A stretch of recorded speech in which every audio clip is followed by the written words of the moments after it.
Welcome to LJC news TV 45. Vijayawada నగరంలో road ప్రమాదాలను నివారించడానికి ఎన్టీఆర్ జిల్లా police commissioner SV Rajasekhar Babu IPS వారి ఆదేశాల మేరకు traffic DCP Srimati Shirin Begum IPS పర్యవేక్షణలో వాహనదారులకు రోడ్డు ప్రమాదాల నివారణ మరియు భద్రతపై అవగాహన కార్యక్రమాలు నిర్వహించడం జరుగుతుంది.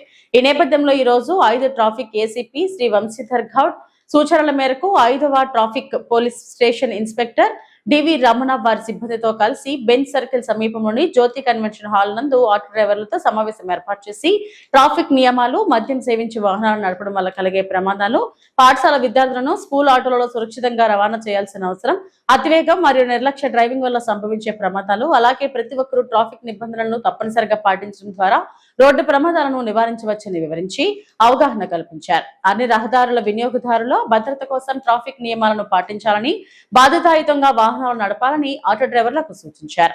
అనంతరం ఆటో డ్రైవర్లు మరియు ఆటో యూనియన్ నాయకులతో ట్రాఫిక్ నియమాలను పాటిస్తూ మద్యం సేవించి వాహనాలు నడపకుండా అతివేగం మరియు నిర్లక్ష్య డ్రైవింగ్ కు దూరంగా ఉంటూ రోడ్డు ప్రమాదాల నివారణకు కృషి చేస్తామని రోడ్డు భద్రతా ప్రతిజ్ఞ చేయించారు. ఈ కార్యక్రమంలో 5వ traffic police station CI Sri DV Ramana, SI Sri Murali Reddy, police సిబ్బంది, ఆటో డ్రైవర్లు మరియు ఆటో యూనియన్ నాయకులు పాల్గొన్నారు.